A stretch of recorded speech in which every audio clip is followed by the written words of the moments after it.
समसामयिकी विशेष GS journey के daily top 10 में बहुत बहुत स्वागत करते हैं आप सभी का।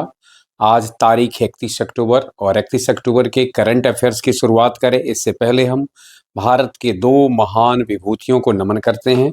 एक को उनकी जयंती के ऊपर, तो किनको हम उनकी जयंती के ऊपर नमन कर रहे हैं? जिनको हम उनकी जयंती पर नमन करते हैं आप हैं सरदार वल्लभ भाई पटेल।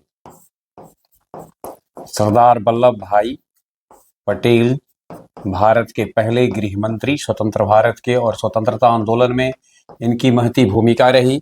31 अक्टूबर 1875 ईस्वी को जन्म लेने वाले सरदार वल्लभ भाई पटेल 15 दिसंबर 1950 तक इनका जीवन काल रहा, और इस जीवन काल में इनके कार्यकालों के, इनके क्रियाकलापों के कारण, इनके योगदानों के कारण इन्हें कई नामों से विभूषित किया गया। इन्हें भारत का बिस्मार्क कहा जाता है। इनको भारत में रक्त और लौह नीति का अनुसरण करने वाला कहा जाता है। और आज़ाद भारत में जब ऐसी स्थिति आई कि देशी रियासतों को विलय करना एक बड़ी चुनौती का पूर्ण कार्य था, तो इसको बहुत ही बेहतर ढंग से इन्होंने इसका निपटारा किया। और कह सकते हैं जो भारत का आज जो संघीय रूप है, इसमें बहुत बड़ा योगदान सरदार वल्लभ भाई पटेल का है। लिहाजा आज के दिन हम पहले उन्हें नमन करते हैं। अब आज जिस दूसरी शख्सियत की चर्चा हम करने जा रहे हैं, आप हैं श्रीमती इंदिरा गांधी। श्रीमती इंदिरा गांधी की आज पुण्यतिथि है। श्रीमती इंदिरा गांधी। श्रीमती इंदिरा गांधी भारत की पहली महिला, और कह सकते हैं लौह महिला, आयरन, एक हमने कहा उनका वो आयरन पर्सन के नाम से, तो ये आयरन लेडी के नाम से जानी जाती रही हैं। इनका जन्म 19 नवंबर 1917 को हुआ और 31 अक्टूबर 1984 31 अक्टूबर 1984 यह दिन छठ पर्व के परना का था। यानी उस साल 1984 के 31 अक्टूबर को छठ पर्व का पारण हुआ था। और अभी शायद ठीक से लोग सब छठ से घाट से आ ही भी पाए होंगे। सुबह सुबह 9 बजे का समय रहा होगा, उससे थोड़ा 9 और 10 के बीच का, जब श्रीमती इंदिरा गांधी के अंगरक्षकों ने ही उन्हें गोली मारकर उनकी हत्या कर दी। तो आज हम एक श्रीमती इंदिरा गांधी को उनकी पुण्यतिथि पर याद करते हैं और सरदार वल्लभ भाई पटेल को उनके जन्म दिवस पर याद करते हुए डेली टॉप 10 का पहला सवाल आपके समक्ष प्रस्तुत करते हैं। पहला सवाल है, हाल ही में world audio visual heritage day कब मनाया गया है? 25 अक्टूबर, 27 अक्टूबर, 26 अक्टूबर, 28 अक्टूबर। Digitalising our shared UNESCO history, ये हमारा इस थीम के साथ world audio visual heritage day मनाया गया 27 अक्टूबर को। दूसरा सवाल आपके लिए है, हाल ही में किसने पब्लिक ट्रांसपोर्ट के लिए भारत यात्रा कार्ड लॉन्च किया है? पब्लिक ट्रांसपोर्ट के लिए भारत यात्रा कार्ड लॉन्च किया। विकल्प आपके लिए है ओला ने, फ्लिपकार्ट ने, उबेर ने और अमेजोन ने। तो भारत यात्रा कार्ड लॉन्च करने वाली संस्था है फ्लिपकार्ट। यानी फ्लिपकार्ट ने पब्लिक ट्रांसपोर्ट के लिए भारत यात्रा कार्ड लॉन्च किया है। वहीं हाल ही में चर्चा में आए चक्रवात मोन्था का नाम किस देश ने रखा है? Montha Nepal, Myanmar, Sri Lanka, Thailand. ठीक से नाम ले, मोन्था का। तो आपको उसका उत्तर नजर आएगा थाईलैंड। यानी किस देश से रखा है, किस देश ने रखा है? थाईलैंड ने रखा है। एक चक्रवाती तूफान है। थाईलैंड और भारत के बीच संयुक्त सैन्य अभ्यास मैत्री 2025 मेघालय में संपन्न हुआ है।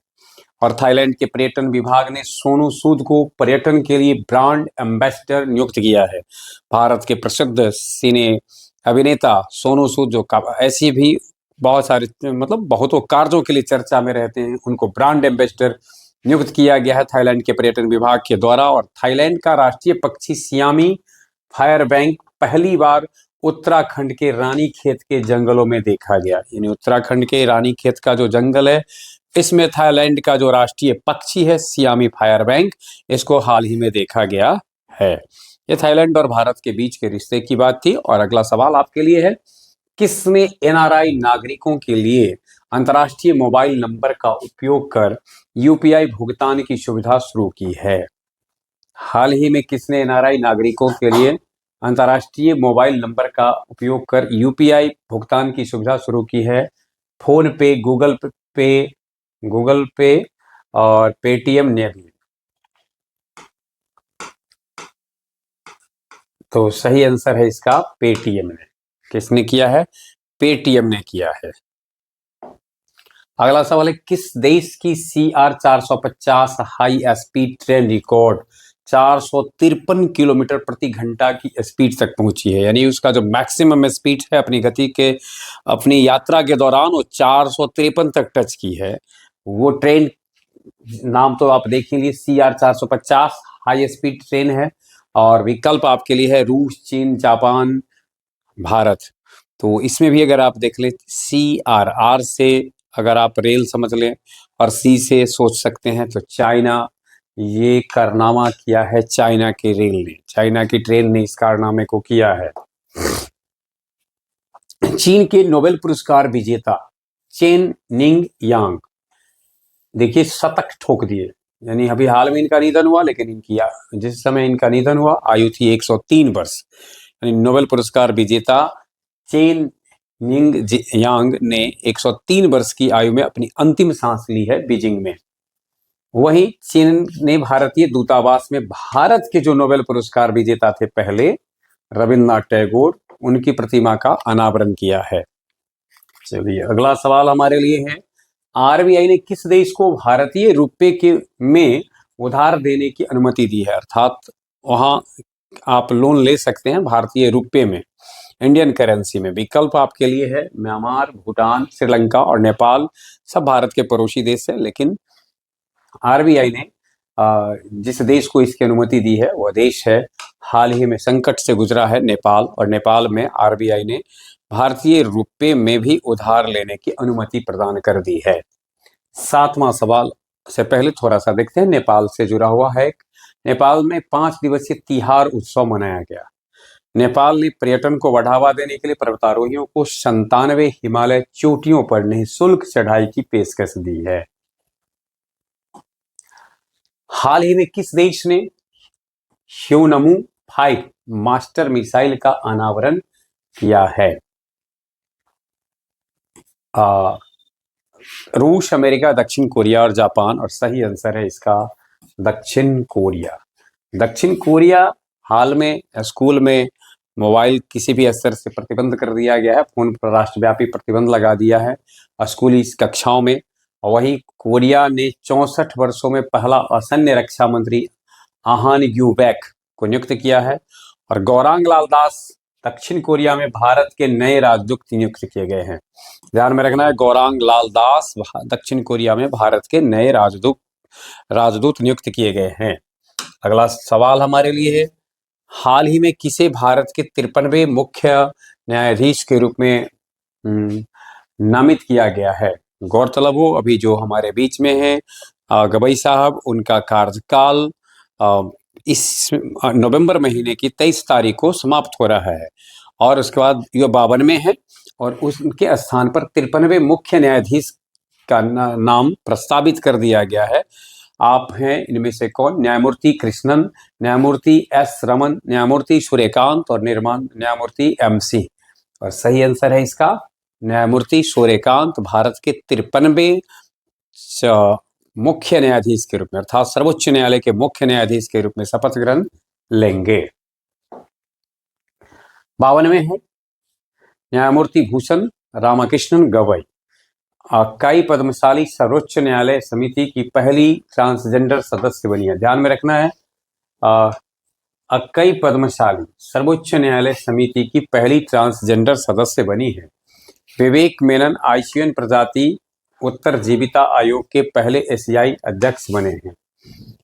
तो एक बार फिर से देख लेना है, ये हमारे 52 में है और इनके स्थान पर 53वें मुख्य न्यायाधीश का शपथ ग्रहण होने वाला है। बहुत बहुत ध्यान में रखना है हमको, न्यायमूर्ति सूर्यकांत बनने वाले हैं 53वें मुख्य न्यायाधीश सुप्रीम कोर्ट के। अगला सवाल हमारे लिए है, हाल ही में एयर क्वालिटी इंडेक्स यानी हवा में क्या जो गुणवत्ता होनी चाहिए उसके आधार पर नामित के मतलब उसके आधार पर रेटिंग किया जाता है। और यह एक सूचकांक है 2025 में भारत के किस शहर को शीर्ष पर रखा गया है, यानी सबसे साफ शहर, यानी जिसकी हवा में सांस लेना कोई परेशानी का सबब नहीं है उसमें, यानी हवा में सांस लेना जहाँ दूसरे जगहों की तुलना में ज़्यादा बेहतर है, ज़्यादा स्वस्थकर है, ज़्यादा खुली और साफ हवा है। पुरी, पुणे, चेन्नई, पटना, और सही आंसर है इसका पुणे। एक्सरसाइज ओशन स्काई 2025 में भाग लेने वाला पहला गैर नाटो देश कौन बना है? पहले तो ध्यान में रखिए 2025 से पूर्व तक इसमें जो यह एक्सरसाइज होता था वह नाटो देशों का होता था, और नाटो देश के इस एक्सरसाइज में गैर नाटो देश जिसने इसमें हिस्सा लिया जापान, ऑस्ट्रेलिया, भारत, चीन, और सही आंसर है इसका भारत। एक नजर डालते हैं, भारत दुनिया का तीसरा बड़ा डोमेस्टिक एविएशन मार्केट भी बन गया है, और नई दिल्ली में आयोजित विश्व पैरा एथलेटिक्स चैंपियनशिप 2025 में भारत को कुल 22 पदक प्राप्त हुए हैं। वहीं वैश्विक भूख सूचकांक में भारत का स्थान 102वां था, और भारत कुल वन क्षेत्र में विश्व स्तर पर 9वें स्थान पर पहुंच गया है।